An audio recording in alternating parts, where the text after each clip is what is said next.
श्री ज्ञानेश्वर महाराज पालखी सोहळा 2026 आज शेवटचा मुक्काम या वाकरी तळावरती या ठिकाणी आहे।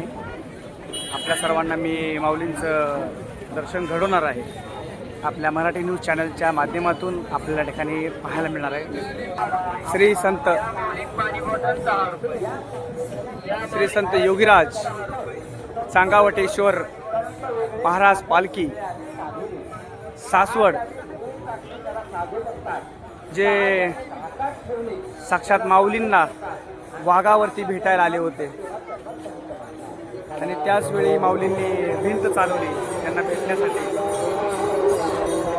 साक्षात वाघावरून उतरून चांगवटेश्वरांनी माऊलींचं दर्शन घेतलं। ते असे चांगवटेश्वर महाराज यांची पालखी या ठिकाणी वाकरी तळावरती आहे आणि आज आम्ही तुम्हाला दर्शन घडवणार आहे। महिन्याची वारी आजही काही निष्ठावंत वारकरी असे जोगदार महाराज, शशिकांत महाराज काय जीवाचं रान करून प्रपंचाचा विचार न करता 9 दिवसात पंढरपूरला आळंदीला यायचं आणि 9 दिवसात आळंदीवरून पंढरपूरला जायचं। आता ते आपल्याला माहीत सुद्धा नाही का? नाथपंथामध्ये असलेले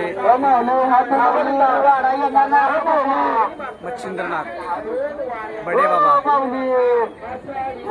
यांची या ठिकाणी पालखी आहे, त्यांची समाधी या ठिकाणी आहे। आपल्याला आपल्या चॅनलच्या माध्यमातून या ठिकाणी आपल्याला मी दावण्याचा प्रयत्न करत आहे।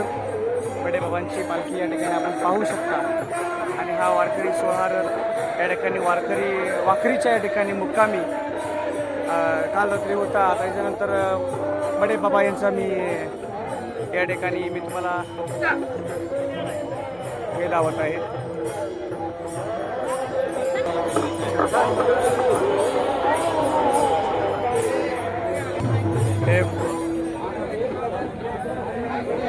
बडे बाबा यांची पालखी आपण पाहू शकतो। बडे बाबांची या ठिकाणी समाधी आहे मच्छिंद्रनाथांची।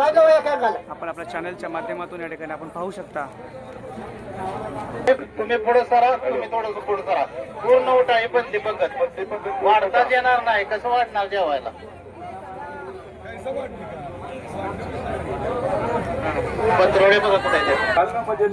आपल्या चॅनलच्या माध्यमातून या ठिकाणी आपण पाहू शकता आज माऊली यांचे 3 नंबरचे बंधू सोपान काका यांचा पालखी रथ या ठिकाणी आहे। त्यांच्या पालखीचं दर्शन मी आपल्या चॅनलच्या माध्यमातून या ठिकाणी आपल्या सर्वांना दाखवत आहे।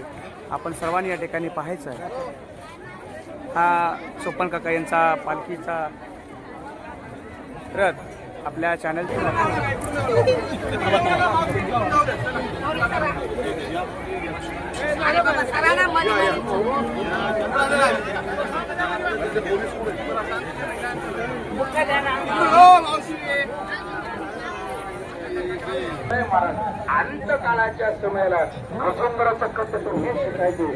आपण पाहू शकता चौरंगीनाथ यांची ही पालखी आहे।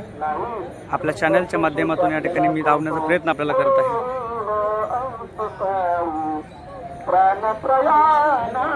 गजेंद्राला कळालं आपल्याला वाचवणारा कोणीच नाही आणि मग मात्र गजेंद्राने काय केलं हा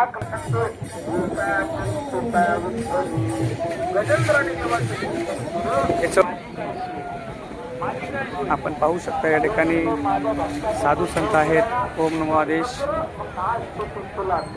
साधू संत कैवल्य सम्राट चक्रवर्ती श्री संत ज्ञानेश्वर महाराज पालखी रथ या ठिकाणी आपण पाहू शकता। आपल्या चॅनलच्या माध्यमातून पूर्णपणे करण्यात आलेला आहे। आता दर्शनासाठी मी तुम्हाला आतमध्ये घेऊन दर्शन दाखवत आहे। आपल्या चॅनलच्या माध्यमातून आपण या ठिकाणी पाहू शकता। त्या माध्यमातून या ठिकाणी आपण पाहू शकता श्री संत ज्ञानेश्वर महाराज पालखी सोहळा या ठिकाणी वाकरी या ठिकाणी मुक्कामी काल रात्री होता। आज इथून वाकरीवरून पंढरपूरच्या दिशेने प्रस्थान करणार आहे। या ठिकाणी काही विश्वस्त मंडळी या ठिकाणी आहेत।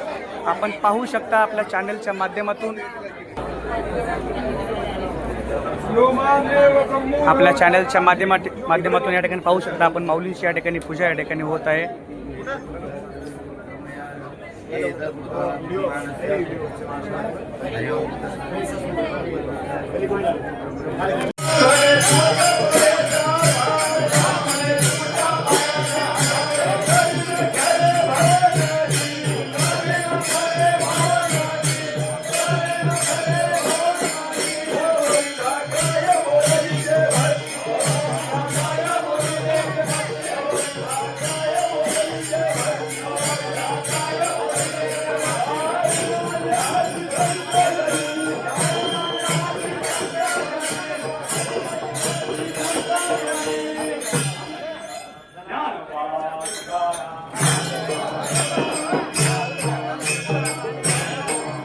ज्ञानदेव सोपान मुक्ताबाई हे 3 भावंडांची लाडकी बहीण मुक्ताई तिचा आज भाकरी या ठिकाणी हा रथ आपण पाहू शकता.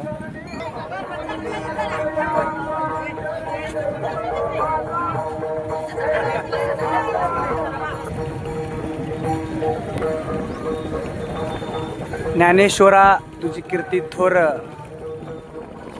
मांड भाजलं पाठीवर या युक्तीप्रमाणे आदिशक्ती मुक्ताई यात निवृत्ती ज्ञानदेव सोपान मुक्ताबाई या 3 भावंडांची लाडकी बहीण फ्लॅश न्यूज चॅनलच्या माध्यमातून मी आपणा सर्वांना या ठिकाणी दावत आहे. आपण पाहू शकता.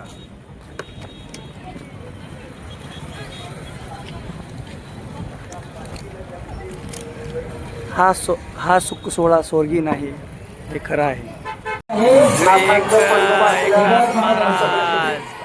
यांची पालखी या ठिकाणी आले.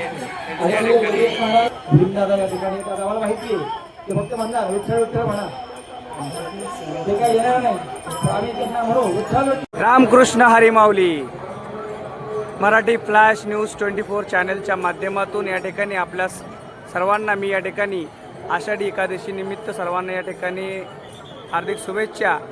आणि आज मी पंढरपूर हा पाहू शकता लाखो वैष्णवांचा मेळा या ठिकाणी चंद्रभागेमध्ये स्नान करण्यासाठी इकडे होतून आलेला आहे. पाहू शकता आपण आपल्या चॅनलच्या माध्यमातून.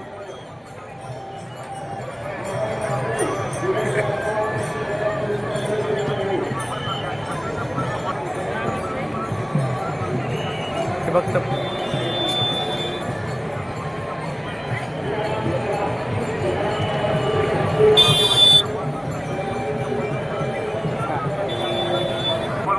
जात आहेत. आपण पाहू शकता या ठिकाणी आपण पाहू शकता की प्रचंड प्रमाणामध्ये गर्दी आहे. हनुमंत चव्हाण विशेष कार्यकारी अधिकारी महाराष्ट्र शासन गुणवंत कामगार पुरस्कार प्राप्त महाराष्ट्र शासन. महाराज बोला की महाराज तुम्ही किती वर्षापासून या ठिकाणी वारी करत आहात? गेल्या 3 वर्षापासून वारी करत आहे. बर 3 वर्ष पूर्ण झाली. खरंच इथं आल्यानंतर स्वर्गात आल्यासारखं वाटतं. हा भक्तीचा मेळा लाखो भाविक एकत्र येतात. ना जात ना पात ना पंत कोणी विचारत. खरोखरच हा या पूर्ण देशात बघण्यासारखा मेळा जर असेल तर हे पंढरपूरच्या आषाढी वारी. खरोखरच इथे भक्तिभावानी लोक येतात. भक्तिभावानी माऊली माऊली चला आपले चला. कुणाला काही धक्का लागला तरी माऊली म्हणलं की हात जोडले. एवढं मात्र या वारीचं भाग्य आणि हे भाग्य आम्हाला असंच लाभत राहो हे विठ्ठलाची यांनी प्रार्थना करतो. हे होते महाराष्ट्र शासन विशेष कार्यकारी अधिकारी चव्हाण साहेब. आणि नंतर माऊली आपले परिचय. रामकृष्ण हरी. डॉक्टर संतोष सुरसे गोसंसद अहिल्यानगर आणि आंतरराष्ट्रीय हिंदू परिषद पश्चिम महाराष्ट्र प्रांत मंत्री म्हणून काम करतो. आणि या ठिकाणी भक्तीचा महासागर उसळलेला आहे. या ठिकाणी पुण्याची दिंड्या जात आहेत. इकडं भक्ती वारकऱ्यांचा अलोट सागर उसळलेला आहे. या ठिकाणी इथं कुणालाही बोलवलं जात नाही. आणि आपोआप विठू माऊलीच्या दर्शनासाठी इकडं येत आहेत. आणि सगळी सुखसुविधा इथं उपलब्ध होती आहे. आज शासनाने ही चांगली सुविधा उपलब्ध केलेली आहे. बऱ्याचशा सुविधा पाणी असेल शौचालय असेल सगळ्या गोष्टी अतिशय उत्तम आहेत. पहिल्यासारखी परिस्थिती राहिली आहे. त्याच्यामुळं आता वारकऱ्यांचा जो ओढा आहे त्या वारकऱ्यांचा ओढा आज इकडं पंढरीच्या दिशेने खूप ओढवलेला आहे आणि आज शेतकरी सुखी आहे. कारण काही ठिकाणी पाऊस पडलेला आहे, काही ठिकाणी पाऊस पडलेला नाही. तर ज्या ठिकाणी पाऊस पडलेला आहे तिकडचे वारकरी भरपूर आलेले आहेत आणि ज्या ठिकाणी पाऊस पडलेला नाही तिकडे थोडेफार वारकरी आलेले आहेत. पण वारकऱ्यांचा जो समुदाय आहे हा भरपूर आलोट महासागर उसळला आहे. त्याच्यामुळं विठू माऊली यांनी आशीर्वाद द्यावे, सगळ्या शेतकऱ्यांना सुखी ठेवावं, वारकऱ्यांना सुखी ठेवावं आणि भक्ती करणाऱ्या सगळ्यांनाही आनंदात आणि सुखात हे दिवस जावोत. इथून पुढील रामकृष्ण हरी. तुम्ही किती वर्ष झालं वारी करत आहात? मी अनेक वर्षापासून वारी करतो या ठिकाणी.